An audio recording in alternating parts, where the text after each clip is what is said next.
Hearing nothing else, then what I'd like to do is bring up to the stage our featured guest for the evening to finalize our Decision 2024 series, our own Secretary of State Frank LaRose, who is running for U.S. Senate here in Ohio, current Green Beret and current reservist, am I correct on that? And all-around great guy, Frank LaRose.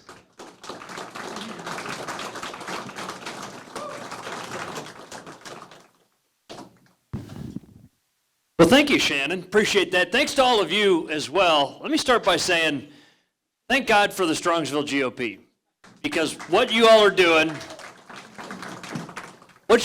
is making a difference. And I got to tell you that this community is punching above its weight when it comes to a strong Republican club like this. And it's being noticed by others. And I think that others around the state are working to emulate this. And as we know, they call us the grand old party for a reason. We're a social bunch. We enjoy each other's company. But this isn't a social organization. This is a mission-based organization. And our mission is clear. That's to identify candidates who share our conservative values, to help them win, but then to hold them accountable and to make sure they actually do the things that they said they were going to do and govern like Republicans. And so thank you all for doing that. I also want to say thanks to Harvest Saloon. Listen, we live in a time where a lot of people want to cancel us as conservatives. This small business welcomes us. And so let's thank them.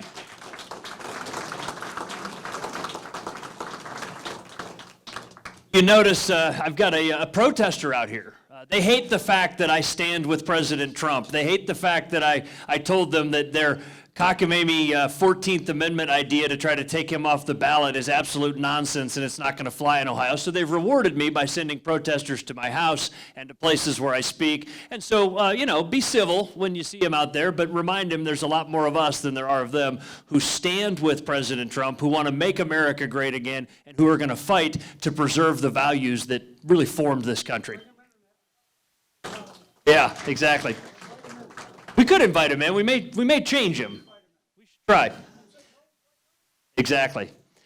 So let me start with this. I want to maybe give a little bit of introduction about my background so that y'all know who I am and where I came from and how I arrived at this place. I want to talk to you about the issues that I'm focused on in this campaign. And I want to finish with a little bit about just kind of the landscape of this race and sort of what the different players are in it. So to start with my background, I'm from Northeast Ohio. I was born and raised in Akron. I served for 8 years in our state Senate from the Akron area, and so I've known this club for many years. But for me, the two really formative experiences as a child growing up, other than my family and the great background they gave me and my faith, the two things that really formed who I am as a teenager were, one, working on a farm as a kid. I worked at Bender's Farm in Copley. That was my job as a kid, and I really loved it. I learned the work ethic that still serves me well today. But the other one was being part of a Boy Scout troop where I had a Boy Scout leader, this was in the 1990s, who was a World War II veteran. He was in his 70s at that point. And Bill Miller told us stories around the campfire about how he was part of the OSS during World War II, how he was part of the Normandy invasion, how he helped liberate a concentration camp as a young infantry officer. And I knew from a young age that I wanted to do something remarkable like that when I grew up. I knew I wanted to serve, and so that's why I enlisted in the Army right after high school. And I found a home. It was where I belonged. I loved the Army, and I had the chance to serve with the 101st Airborne Division as an engineer. I volunteered to be part of a counter-narcotics task force where they sent us down to the U.S.-Mexican border, where we were working with the Border Patrol. And let me tell you, it was a disaster 22 years ago. It's even worse now. We're going to get to that more later, but a quick story. When I was down there with the Border Patrol, they would set us up with these thermal scopes and we would scan our sector and then we would call the Border Patrol if we saw somebody coming across the border. So we had on occasion where we would interdict a group of people coming across and they'd be carrying babies. And the Border Patrol would search these children and horrifically, we would find bags of cocaine in the diapers of these precious children. That was in 1999. Now listen, there's a special place in hell for anybody that would put a bag of cocaine in the diaper of a precious child. It's worse now because it's not cocaine, it's fentanyl. And it's human traffickers, and it's things that, well, we're going to get to the border here in a second, but that was my experience on the border. That's something that still sticks with me. I had the chance to go out and try out for the Army Special Forces, and I became a Green Beret, and I loved that. I deployed to Kosovo and Morocco and Oman. I served in Iraq, where I was awarded the Bronze Star. I came home after that and went to school at Ohio State. I worked on a lot of political campaigns, and then I decided I was going to run for office, went back home to Akron, and ran in a deep blue Democrat district as a Republican, and somehow was able to work hard and win that. And it was kind of a surprise win in 2010 when I was elected to the state Senate. I was proud of the work that I did during the 8 years there, where really my focus was on streamlining regulations and getting the bureaucrats the heck out of our business and cutting taxes. But the other thing I became known for was working on how do we make our elections more secure. I wrote a bill that created our process for taking dead people off the voter rolls. That still drives the Democrats nuts, that we take dead people off the voter rolls, but I'm proud of it. And I worked on the bill that created Ohio's system for overseas military voting to make it easier for our brave men and women who are protecting our freedoms to take advantage of that opportunity to vote. And so I was kind of a natural choice to run for Secretary of State after that, and I've been doing that now for the last 5 years. Let me tell you really quickly, my mission as Secretary of State is very clear, but I'll describe it like this. When I had the honor of greeting President Trump at the Toledo airport in 2020, standing at the bottom of the stairs as he flew in there, I remember saying, "Hey, Mr. President, my name's Frank LaRose. I'm in charge of keeping the elections honest." He slapped me on the back and he said, "Well, you damn sure better keep the elections honest." And that's exactly what we have done in Ohio. Let me share something with you. If you need proof of this, there was one Secretary of State who earned President Trump's endorsement in 2022. Only one Secretary of State out of the whole country. I think we know that he has a pretty high standard when it comes to election integrity, and he's not been a big fan of some of the other Secretaries of State around the country. He endorsed me for Secretary of State last year and didn't endorse any other secretaries in the country, and I am proud to have President Trump's endorsement when I ran for Secretary of State. So why am I running for U.S. Senate? It starts with this. The first two lines of the U.S. Constitution. First, we the people. It makes it pretty clear whose responsibility it is. It's us. But the next one, in order to form a more perfect union. I think the founders were really smart when they wrote that line, because what they recognized when they wrote form a more perfect union was that no human endeavor is perfect, right? My faith set tells me the last perfect one was hung on a cross 2,000 years ago. So we know nothing that humans do is perfect. Even this country, as divinely inspired and great as this is, the most exceptional nation on the planet, we're not perfect either. But it is each generation's responsibility to form a more perfect union. And that's why I'm running for the United States Senate, because our generation, if we don't act soon, will be the first in our nation's history to leave this country weaker, poorer, and less secure. And I will be damned if that'll happen on my watch. We have a country to save, and that's not hyperbole, it's not exaggeration to say the radical left is trying to take this country in a fundamentally dangerous direction. Only look at what damage the Biden administration has done just in the last few years, both domestically and internationally. And you know what I mean when I say that we've got a country to save. That's why I'm running for the United States Senate. Let me talk about some of the issues that I'm really focused on. First and foremost, it's the economy. And these are not just numbers on a page. This is how hardworking Americans provide for their families. And the Biden-Brown economy is hurting Ohio families. And it's pretty simple to understand, because everything costs more, but wages are not rising to keep up with it. So at the end of the month, a lot of families, mine included, are looking at the bills, looking at the paycheck, and figuring out how are they going to make ends meet. What's worse is that Brown and Biden have offered solutions that aren't really solutions. They think that you can spend trillions of dollars and fix inflation if you just call it the Inflation Reduction Act. We know you don't need to be a Nobel Prize economist to understand that trillions of dollars of federal spending are like throwing gasoline on the fire. It makes inflation worse. We know that we need to unleash American energy, and that means mining for coal, drilling for oil and natural gas, but Biden and Brown have made it harder than ever to get the permits necessary to build a pipeline, to drill for oil, to mine for coal. It's energy that drives, it's energy costs that are one of the biggest drivers of this inflation right now. And here's another boneheaded solution that they've offered. They think that if you hire 87,000 new IRS agents, somehow that's going to fix the economy. Well, I told in a radio interview a couple of months ago, I told it like it was. I said, Sherrod Brown's IRS agents are going to be coming after small business owners. Well, Brown responded. He said, no. LaRose doesn't know what he's talking about. Because those 87,000, this is Brown talking, he said, those 87,000 new IRS agents, we told them they can only go after the rich. They can only go after those who make more than $250,000 a year. Well, folks, Sherrod Brown, who is the Senate banking chairman, I don't think he knows the difference between net and gross. Because most small business owners make more than $250,000 a year. Most farmers, most machine shop owners make more than $250,000 a year, but it doesn't go in their pocket. It goes into fuel and fertilizer. It goes into machine tools and electricity. And so you better believe those 87,000 new IRS agents are sure as hell coming after small business owners, and we need to fight them. That's not how we grow an economy. We know how to grow an economy. It's the great old engine of human prosperity called the free market. We can do that by unleashing human creativity, cutting taxes, streamlining regulations, ripping out all the bureaucracy that has strangled our economy. Biden is making it worse. President Trump was right when he said you got to get rid of two regulations for every new one, and that's exactly what we need to get back to. So the economy is going to be one of my chief focuses. Let's talk about the border. I told you this is personal for me because I served on the border as part of a counter-narcotics task force. It's also personal for me because the crime and the drugs pouring across this border are killing our fellow Ohioans. 200 Americans a day die from fentanyl overdoses. 200. 200, hey there. 200 a day die from fentanyl. You want to become a Republican? Come join us. We'd love to have you. 200 Americans a day die from fentanyl overdoses, and it's not a mystery how.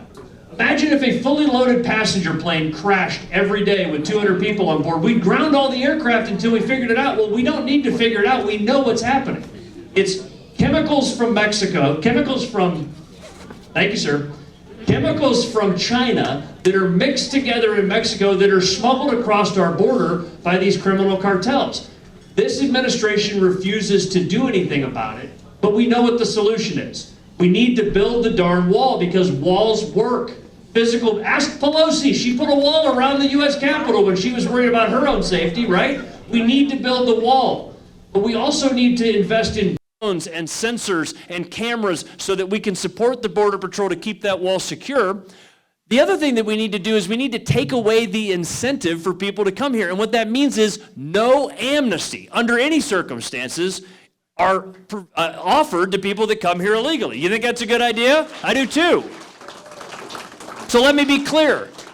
We don't want to secure the border because we hate anyone. We want to secure the border because we love America. And that means that if you came here illegally, you will never get U.S. citizenship, ever, for the rest of your life. If you came here illegally, you can never get government benefits. If you came here illegally, you can't take advantage of the broken asylum process. We need to take away the incentive for people to come here illegally. And I, for one, believe that those who came during the massive invasion of the Biden administration should be deported. I think they should be. Talk about another issue. I'm the only candidate in this race with school-age children. And we worked hard for a lot of school board candidates, and thank you for those of you that have taken on this challenge. It's really, really important that we elect conservatives to school board races. Lauren and I have an 8, a 10, and a 12-year-old. And I can promise you we are not interested in co-parenting with the government. We want to raise our children with our values, and I think that's something pretty universal. I think every American wants to raise their children with their values, but we've got bureaucrats at the local, state, and federal level who think they know better. Listen to this arrogance from Biden's Secretary of Education. The guy that Biden put in charge of the U.S. Department of Education, which shouldn't even exist, by the way. We should get rid of that agency, and that would save billions of dollars.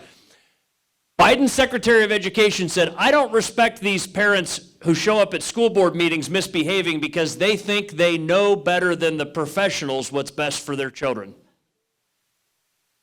The Secretary of Education said, I don't respect parents who show up at school board meetings and misbehave because they think they know better than the professionals. Well, listen here, Mr. Secretary. Nobody knows better than parents.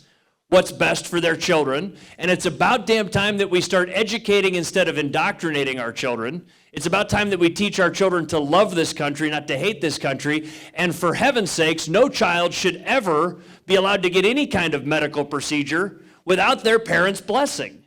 It's time that we restore parents' rights in this country. The last issue I want to talk about is American strength. I've got a very simple concept of this, and I recognize that the details are a lot more complex, but listen, it's not American strength which is provocative. It's not American strength which causes instability around the world. It's American weakness that is provocative and causes insecurity around the world, and Joe Biden has demonstrated nothing but weakness. It's Joe Biden's weakness with this sham of a withdrawal from Afghanistan that cost the lives of some of our finest service members.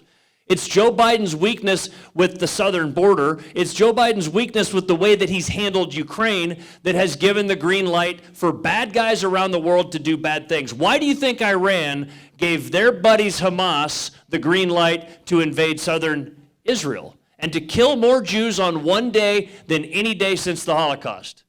It's because of weakness. It's about time that we return to the Reagan doctrine of peace through strength. Now, let me be clear about this. This doesn't mean that we get involved in every little petty thing around the world and solve other people's problems for them. But what it does mean is when America's strategic national interest is at stake, America will engage, and we're not going to engage unless we're ready to do it robustly and to win. That's something that this administration hasn't done. Look at the way they've handled Ukraine. It's money. They just continuously throw money at it. How about make the sanctions work the way that they're supposed to? The Russians have loopholes they could drive a hay wagon through. How about leaning on our foreign allies to actually make them bear their share of the burden, just like President Trump did when he said that NATO countries have to actually fund their own defense instead of relying on us. You know who one of the biggest offenders is? Canada. Just 50 miles from here, Canada is underinvesting in their military because they expect us to do it for them. That needs to end. But there's something else. There's something else. We need to have a military that's focused on the right things. Let me be very blunt with you. As somebody who's served in the military since I was 18 years old, this is dirty, awful, difficult work. The reason why you have a military is so that you can kill people and break things until the other side gives up. It's not easy. It's not nice. And this wokeness that is infecting our military must end. The Navy thinks you can hire a drag queen to be a recruiter, and that's going to fix their recruiting problems. So I believe in returning to American strength. Let me just contrast really quick, because I'm genuinely not here to say bad things about my opponents. It's not my style. It's not how I work. But I do want to just share some of the differences between myself and the other gentlemen that are running. But first, let's consider what the mission is. Army guy here. I continue to talk about mission. The mission is to defeat Sherrod Brown. We have got one chance to defeat Sherrod Brown next year. Sherrod Brown is wrong on everything, but he's also a very crafty politician, and he will not be easy to beat. If you need proof of that, look at what happened in Ohio last Tuesday. You cannot take this state for granted and think that we have just become this red state and we can phone it in and that the nominee of our party doesn't matter. We need to nominate our strongest candidate to defeat Sherrod Brown.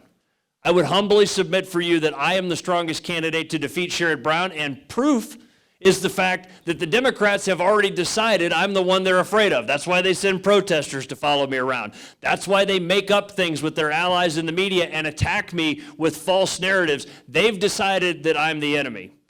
And I think that the fact that I have won 4 statewide elections, 2 primaries and 2 generals, and the fact that I have performed better than anybody that's ever held the office of Secretary of State, I got more votes last year than anybody in the history of this office. And the fact that I got 100,000 more votes than Sherrod Brown did when we both ran in previous elections, that shows that I have the strength to beat Sherrod Brown. And if you will help me, that's exactly what we're going to get done. Let's talk about the other 3 guys in the race. If you're looking for somebody who's really wealthy and connected, who has all the right friends in Washington, I'm not your guy. There are two other guys running, and listen, we celebrate success and prosperity. Nothing wrong with it. But I'm the only one in the race who's not a millionaire. Lauren and I are thousandaires. We live in an 1,800 square foot house. We drive 6-year-old cars. We know the struggles that normal Ohioans face, and there's not a lack of billionaires in the Senate. 53 out of the 100 members of the Senate are millionaires. But you know what there is a lack of? I'd be the first Green Beret over there. I think that counts for something. I'm also the battle-tested candidate. I'm the battle-tested conservative, and listen, talk is cheap. It's easy to say whatever you want to say. I'm the one who has stood up and taken the tough votes on the state Senate floor and proven it. I'm the one that has fought over the last couple years for issues that you all know were difficult, but we fought for them because they were the right things to do. I'm the only candidate in this race with a 100% pro-gun voting record, and I think the Constitution is very clear when it says shall not be infringed. And so if you're looking for a pro-gun guy, I'm your guy. I'm the only candidate in this race with a 100% pro-life voting record, and I will stand for life because it's what my belief tells me, and it's also what I think government exists for, is to protect innocent life. I'm also the only candidate in this race with a 100% record on tax cuts, not tax increases. I signed the Taxpayer Protection Pledge. I would not vote to increase taxes. We've got too much of that already in Washington, a $33 trillion national debt, because it seems like the one thing the political insiders in Washington agree on, Republicans and Democrats, is that they like to spend your hard-earned money. And it's going to take somebody that's got a spine of steel and is going to be a conservative to say, no, we're cutting government and we're not raising taxes because we're taxed enough already in this country. Let me end with this. I told you at the beginning that I raised my right hand at 18 and made a commitment. And my fellow veterans know that this is a commitment that's a lifelong commitment, that I would preserve and protect the Constitution, that I would defend it against all enemies, foreign and domestic. But it also meant I was signing a blank check, because I decided at 18 years old this country is so precious that it's worth dying for.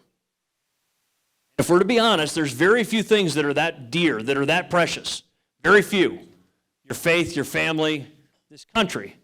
I believe with every fiber of my being that America is so precious that it's worth dying for. And I've known some damn good men and women that have.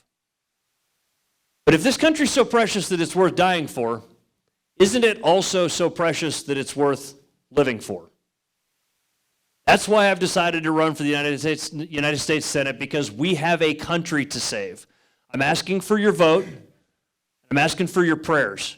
This is a year-long job interview, and with your help, we'll beat Sherrod Brown next year, and we'll put this country back on track and make America great again. Thank you so much, everybody. God bless.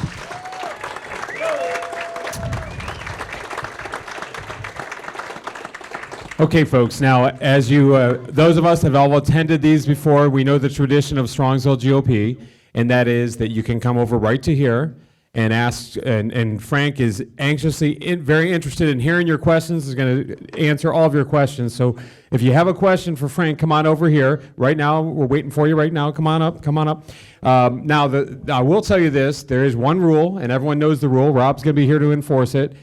We have questions, not statements. If you want to make a statement, go out and talk to the protester.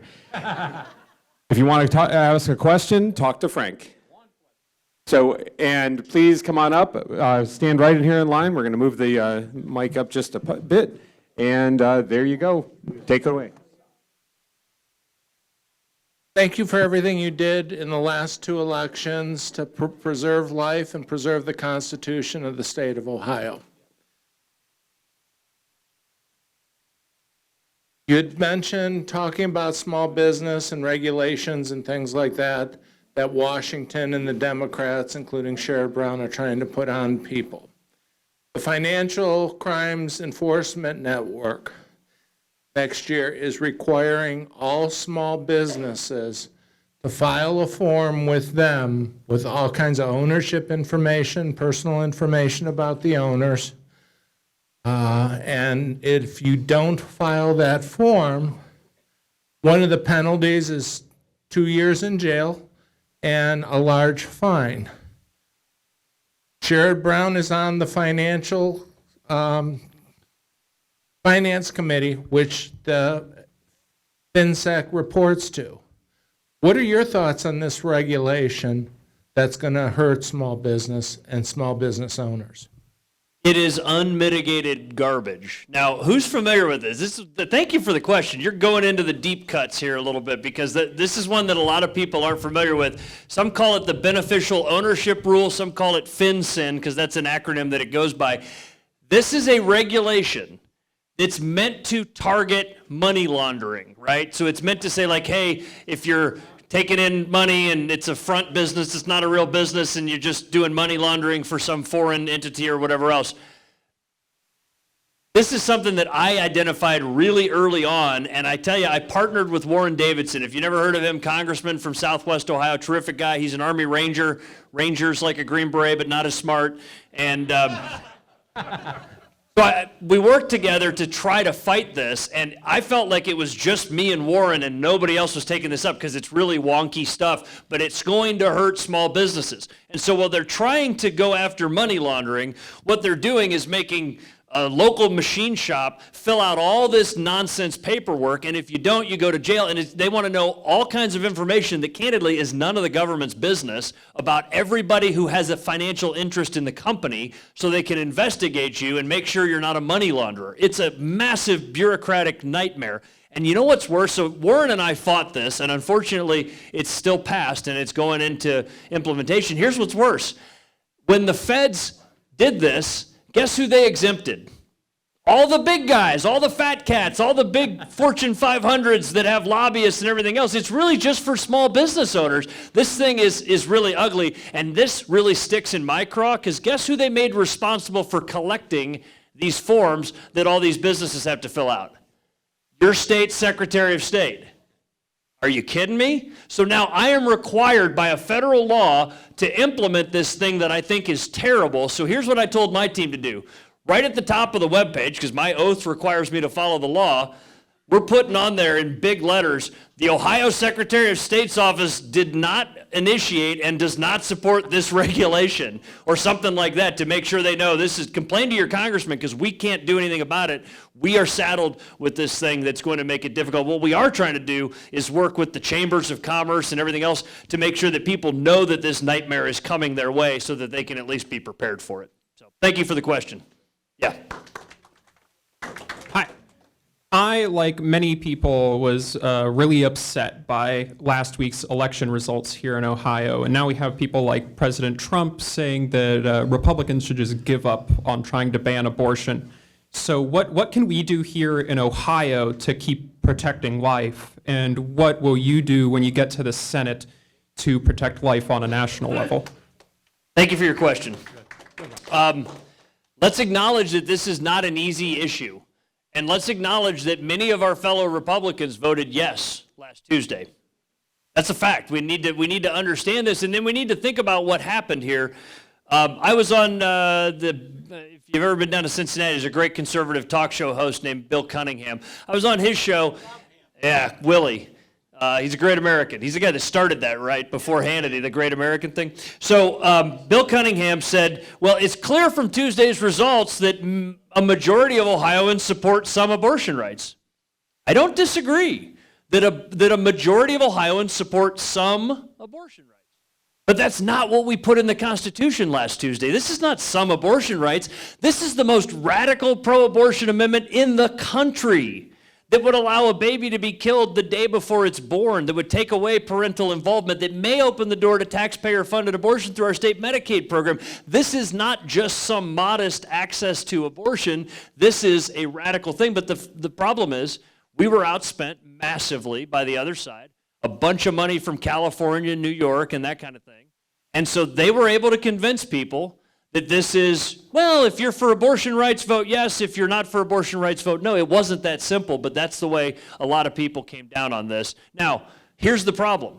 This is why we don't want to do lawmaking via constitutional amendment. Flashback to August, while we were trying to make it harder to amend the state constitution, because there's all kinds of bad ideas coming our way.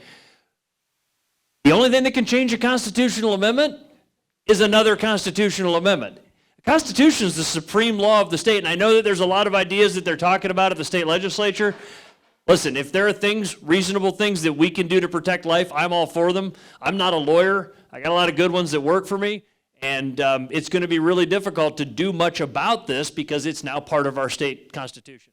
Now, you ask about federal. I'm asked this question mostly by reporters that are trying to catch me because they know that Democrats can't run on the economy, they can't run on the border, they can't run on national security, they can't run on anything. The only thing the Democrats can talk about that actually helps them is abortion. So every liberal reporter wants to say, were you for a federal ban? How many weeks? How many exceptions? Blah, blah, blah. And here's what I've said to all of them because I'm not going to get drawn into that.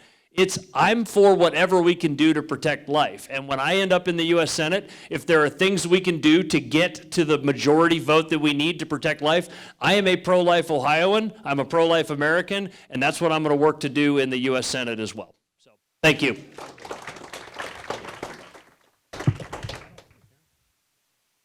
My name is John Stover, President of Ohio Value Voters, and thank you very much, Secretary of State LaRose, for being here.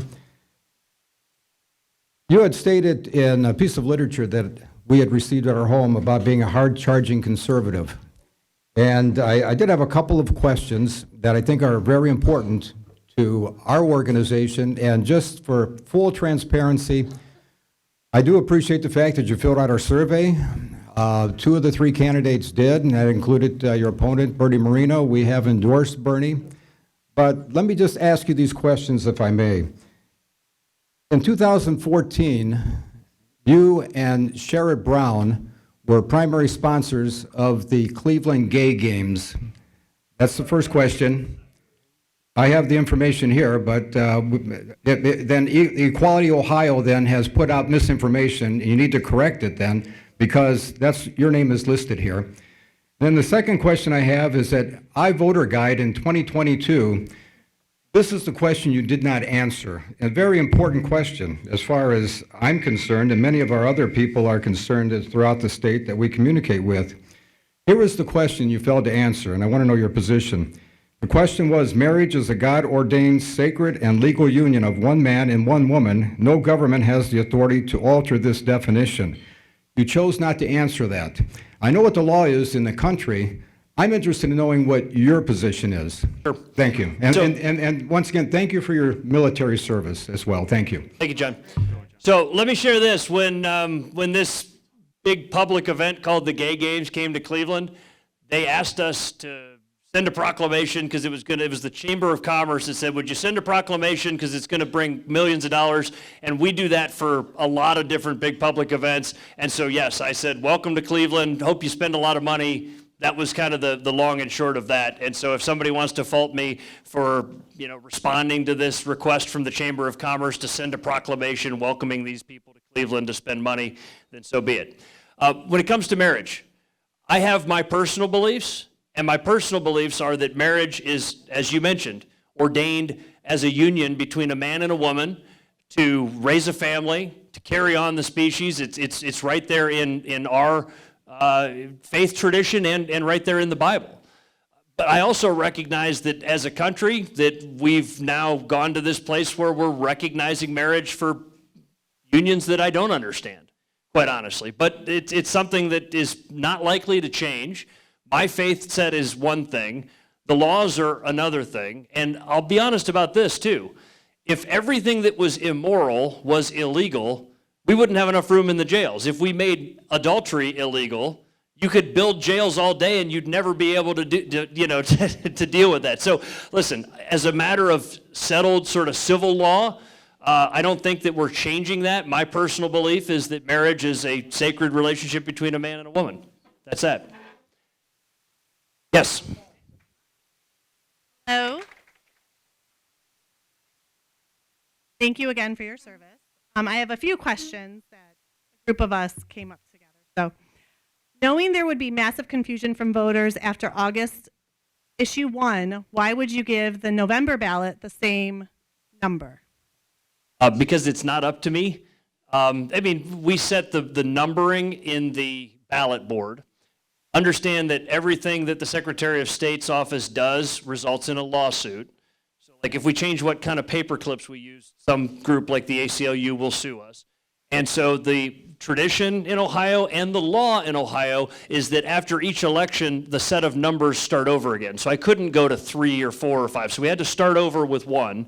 And then it has been a longstanding practice, whichever one was filed first gets issue 1, and whichever one was filed second gets issue 2, and if there was one filed third, it would get issue 3. So we followed that. Now, I'll be candid, I consulted with the folks from, the No campaign, and I said, what do you think of this? And they said, we're fine with it. I said, well, good, because it's what we're probably going to have to do anyway. There's an effort right now by a state legislator from Cincinnati to change that so that the numbers just continue on sequentially after that, but it would have to be changed in state law.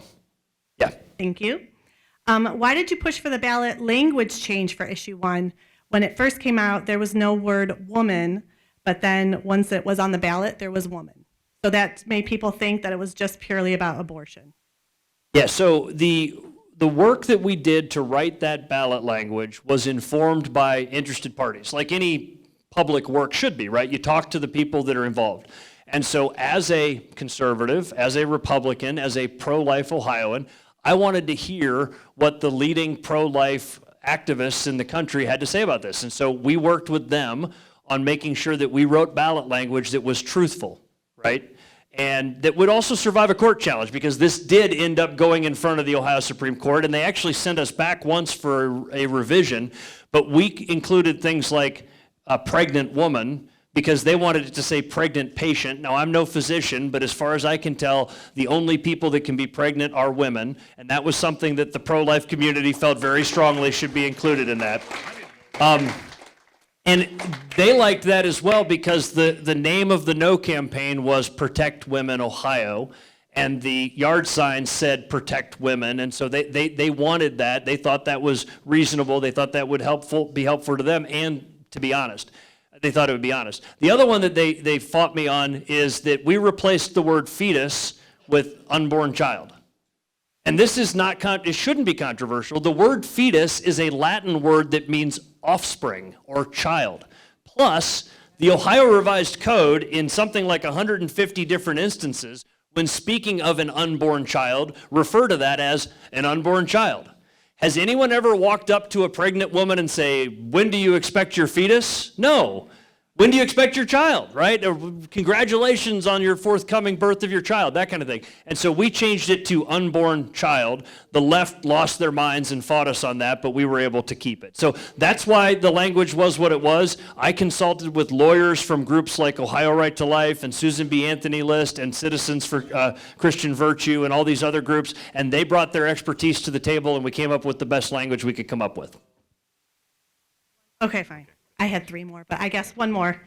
Make it a tough one. Make it a tough one? Could I combine 2? Okay. Why did you take funding from Zuckerberg, and why did you allow the cancellation of the 2020 election, knowing full well it was unconstitutional and would give the incumbent candidates an upper hand? And how do you feel about this current election when a flash drive was found a week after elections? So let's, thank you. Those are 3 questions. I like that. All right. So let's start with Mark Zuckerberg. So when a check showed up in 2020 for a couple $1 million, I went to the state legislature because I read my Constitution and I know that spending authority doesn't come from the Secretary of State's office. It comes from the state legislature. So we asked them, should we spend this money on all the crap we've got to buy for COVID? Because we had to buy hand sanitizer and shields and all this garbage. And the consensus was, if we don't spend it on all that boring stuff, it's just going to go to Pennsylvania or Georgia or another state where it could be misused. And so the state legislature authorized us to spend that to save taxpayers' money. Might as well blow Mark's money on hand sanitizer and all that kind of nonsense that we had to buy instead of charging the taxpayers for that. I thought that was responsible. Now, here's what happened. We saw in other states, predictably, that they used that money to try to increase Democrat turnout in specific precincts. Shocking. So if we hadn't spent it here, then they would have had more money to spend for that nefarious purpose in places like Pennsylvania. So here's what we did about it. I am a member of the Republican Secretaries of State Committee. In fact, I'm in line to be chair of that group next year because my colleagues around the country recognize that Ohio does a good job of running elections. And so we've gone state to state and outlawed that in almost half of the states. I think we're at 24 states. So we're working to outlaw that. And if you noticed, in 2022, they took the signal and they didn't do that again. And so when somebody abuses something and uses it for nefarious purposes, you work to get it outlawed. You mentioned the 2020 election. It's a bit trip down memory lane here, but I want people to understand that I was never in support of canceling Election Day. In fact, when I got that call that no Secretary of State should ever get from the governor on Monday morning, I fought him on it. I said, Governor, the horse is out of the barn, the toothpaste is out of the tube, the you-know-what's out of the horse. We're having the election. Because the night before, I had talked with the Ohio Department of Health and the Centers for Disease Control, Trump's own Centers for Disease Control, and they said, you're clear to do it, just follow all these things, and that way people can be safe. And so we were running the election. I got a call less than 24 hours beforehand saying, I'm going to use my health authority to keep this election from happening. I said, Governor, we can't do that. We got to run the election. And he said, listen, Frank, I'm doing it. And so what I was faced with is, and I told him, I said, he said he was going to make an announcement that there can't be gatherings of more than 10 people. And by the way, the Trump administration that same day said that there shouldn't be more than gatherings of 10 people. And so he said, if you still hold an election, you're going to be engaging in the largest act of voter suppression that ever existed. Because you'll be holding an election when the health authorities are telling people they can't go vote. And so he did what he was going to do, and I didn't have any choice in that. But I'll tell you what we did to make it better. Because again, no Secretary of State should ever get the call that I got. And so 3 months later, I sat on my back porch with the Senate President, a guy you guys probably know, Larry Obhoff from Medina, and President Obhoff and I drafted an amendment that was put into the state budget to make it abundantly clear, I think it was already clear, but to make it abundantly clear that the governor does not have that authority. In fact, it becomes a criminal violation if a future governor attempts to do that. And so again, that's what leaders do when they're addressed with a crappy situation, is they find a way to make sure that that never happens again. This situation in Cuyahoga County, completely unacceptable. And in fact, I was on a conference call with my team about this today. This is what happens, though, when you've got 88 boards of elections and 4,000 polling locations and whatever else. They didn't follow their procedures. They didn't follow the procedures that we've laid out. And when people don't follow the procedures, then human mistakes get made. Now, the good news is that it was caught and it's being, addressed. People will face the consequences for being sloppy. And the reason why the election night result is only the unofficial result is for reasons like this. We still haven't done the post-election audit. We're about to start the post-election audit process. The official certified result of the election comes about 3 weeks afterwards. And again, this is why those processes exist, to make sure that if a sloppy error like that is made, it can be caught before the official certified results of the election instead of just the election night unofficial results. Next question. Hey, I'm Scott. Scott. Thanks for coming tonight. Yes, sir. And thanks for your service. Amen. I asked Marino and Dolan these same questions. Okay. Who do you plan on supporting in the presidential primary in 2024? Donald Trump. I endorsed him 6 months ago. Yeah. Well, I'm glad to hear you say that. Yeah. I'm also a Trump supporter. My wife is one of his convention delegates, and I worked on his inaugural in 2017. In fact, it was my honor. I got to buckle his grandchildren into their car seats for the motorcade. So I've been Team Trump from the beginning, and I'm proud of that. Yeah. Good deal. Thanks. And thanks Yep. for having the fortitude of saying that. Absolutely. And do you believe that the 2020 election was conducted fairly and without fraud? That's all I have. Yeah, so it was conducted fairly in Ohio. In other states, they made big mistakes, and they did things that shouldn't happen, right? One of the biggest ones is states like Georgia, where they settled the lawsuits instead of fighting them. I was sued 5 times in the month of October in 2020. Dave Yost and I fought and won all of those lawsuits. But in other states, they settle the lawsuits, right? This is one of the things, this flies below the radar, and people have a lot of other concerns about election integrity, but they don't think about these last-minute lawsuits from the ACLU and this guy named Mark Elias, who Google him, he's a complete scumbag, he sues me all the time. That's where the real shenanigans happens. It's not in secret. It's in full public view. When they file a lawsuit, they'll send a lawyer and they'll say, that lawsuit's a lot, and I know that you're busy trying to get ready to run this election. If you just give us 30% of what we're asking for, we'll withdraw the lawsuit. The problem is, that's like paying the hostage taker's ransom, right? You don't need to be a law enforcement expert to understand when you pay hostage takers, they only take more hostages. And so when you give the ACLU 30% of what they're asking for this year, what do you think they're going to do next year? They're going to sue you again to try to get the next 30 and the next 30, and pretty soon, when the camel's nose was under the tent, the whole thing's under there, right? And they're changing the rules at the last minute. The other thing, as we mentioned, is that in some states, they used money from billionaires like Mark Zuckerberg to try to drive turnout in Democratic precincts, and that is completely unacceptable. We had secretaries of state that were ignoring their own laws and doing things like, hey, we're going to stop verifying signatures, or we're going to arbitrarily extend the number of days that we'll accept absentee ballots, even though their laws didn't allow it. Here's a one that drives me crazy. There were some states sending absentee ballots to people that never asked for them. They just sent absentee ballots out to everybody in the state, even though their law didn't allow it, and it was crisis opportunism. They said, well, but there's a pandemic, so we got to do it, and they got away with it. And that's the problem that happened in 2020. We need to call that stuff out so it doesn't happen again, because in 2020, there was a pandemic. I worry in 2024, there's going to be a Dem panic. Get it?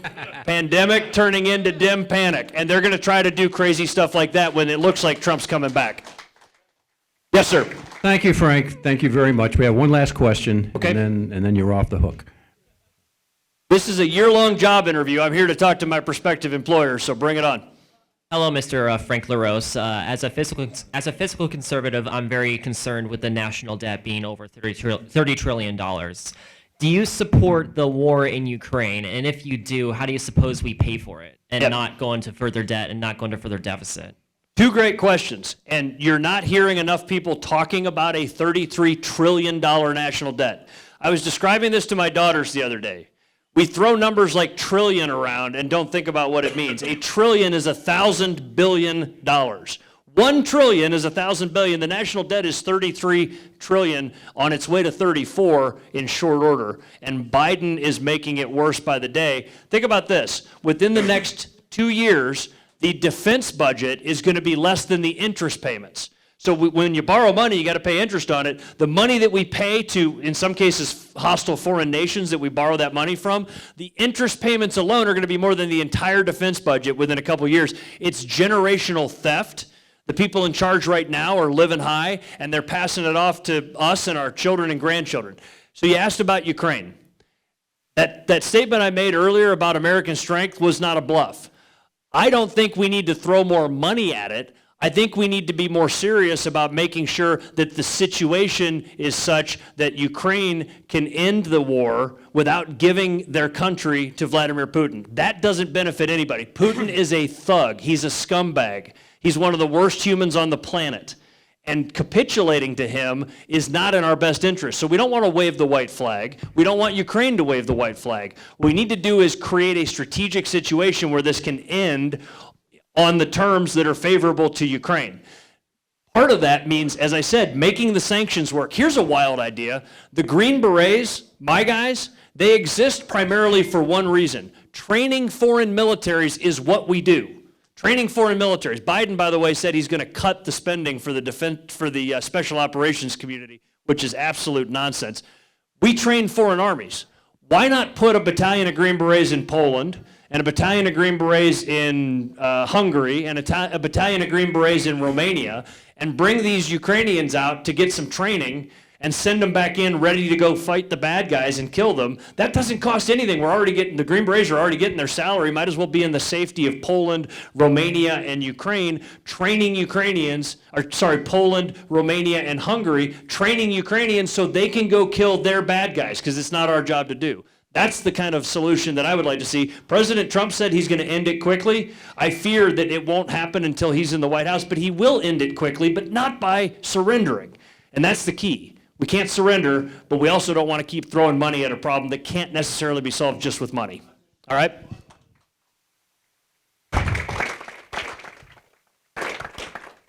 Frank, thank you so much. One one last question, and for those of you who haven't been to a Decision 2024 series, we did break our normal protocol, and Strongsville GOP actually has one question that we have offered to every candidate that's come on stage, not just for Senate, but all of the other races, because it's so important. And let me just give you I'm going to break our own rule again. I'm going to tell you a statement before I do a question, so Rob, don't cut me off. President's prerogative. That's right. That's right. Strongsville's got an interesting story when it comes around the state. We are very unique in the sense that we had to go through after 2021, after 2020 and then right into 21, our congressman, who we all thought we liked, didn't recognize that he was a sheep, in wolf's clothing, right? A wolf in sheep's clothing, that is. He decided to. No, he was a sheep in wolf's clothing. Well, whatever he was bad. He decided that he's going to go vote to impeach our president with no due process, right? No facts. Sided with the Democrats, sat up there with Liz Cheney every day, and put on a show with the Democrats. Fast forward to earlier this year, we had a situation where we have a supermajority down in the House, right? And that's a great thing. First time since I've been involved in politics where we can actually get some conservative things done, a backpack bill, some significant changes. That issue one we had in August should have been on the ballot in May. We all know that. What we proposed, yeah. That's exactly it. It should have all happened. But once again, we had these supposed Republicans, Bob France likes to call them trans Dems, right? These supposed Republicans decide to go, like Tom Patton, our state representative, once again, we get screwed here in Strongsville with Republicans that are siding with the Dems, and they go and he does a deal with the Democrats and picks their choice for speaker, not our choice. Now we have Republicans in Strongsville, elected officials, that are fighting against our endorsed Republican candidates, endorsing the Democrats, and now want to run for higher office.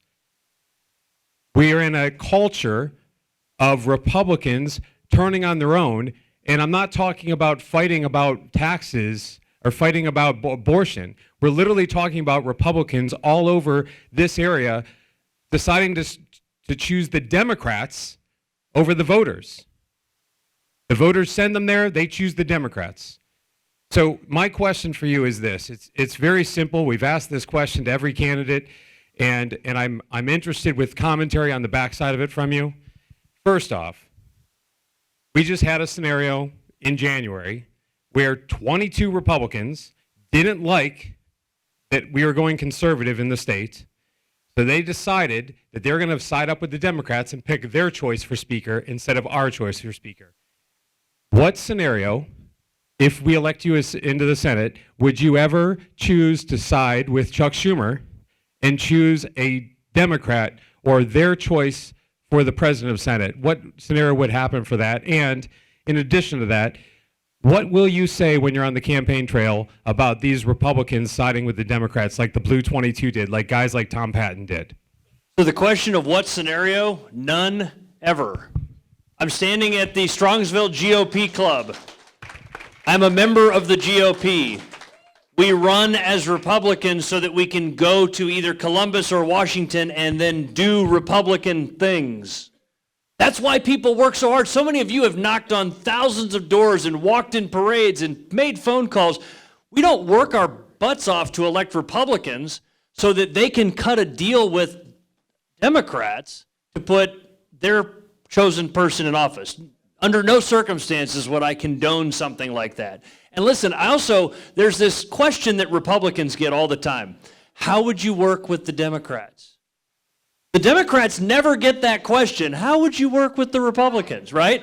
Here's how I'd work with them. Try to convince them to come over to our side. If they're interested in securing the border and cutting taxes, if they're interested in getting rid of regulations and restoring American strength in the world, then okay, vote for our bill. If not, we're going to build a majority and run over you.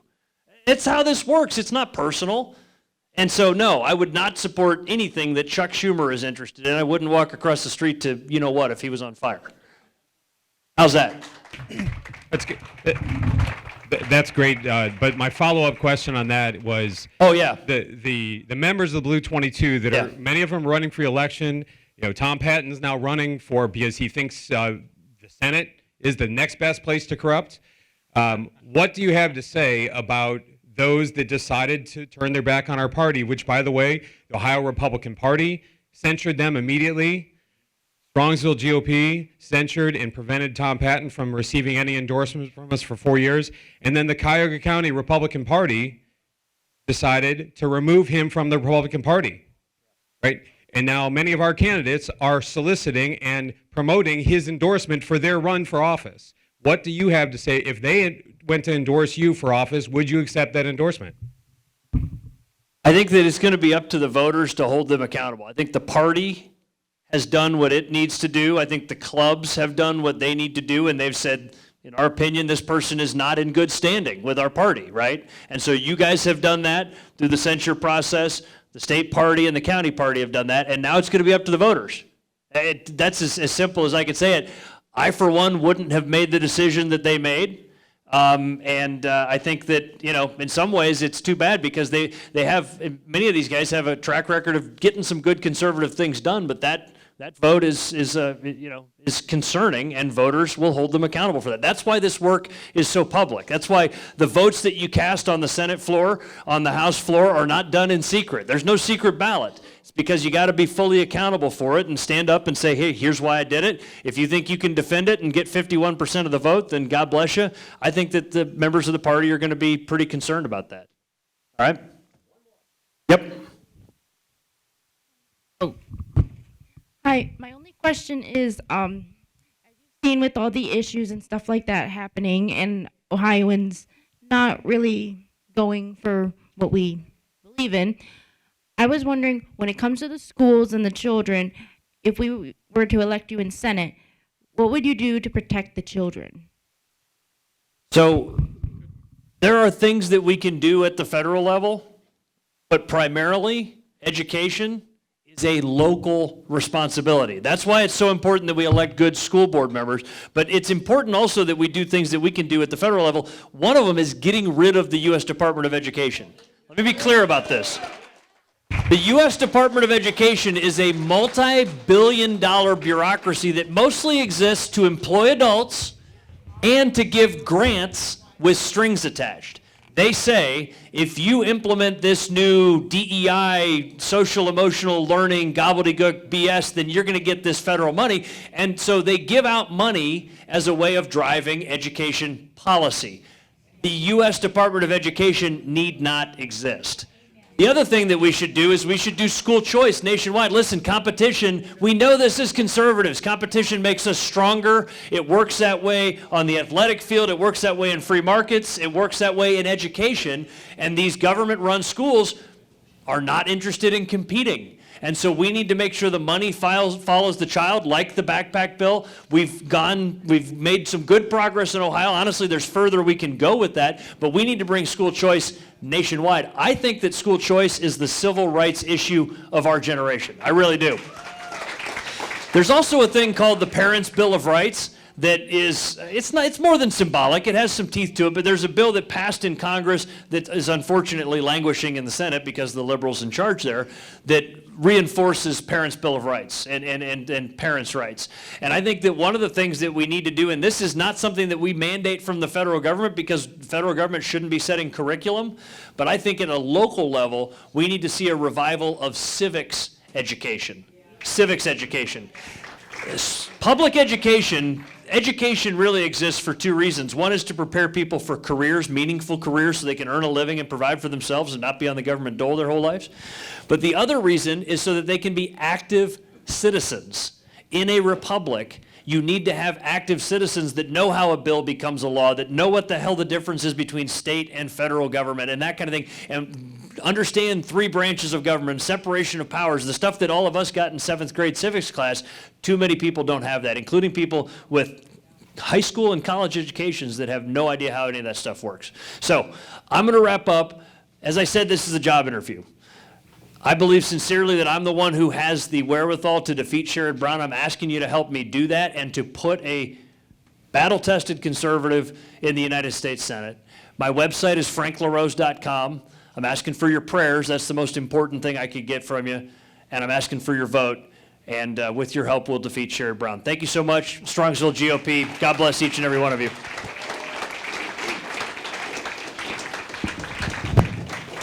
Hey, thank you. Yep.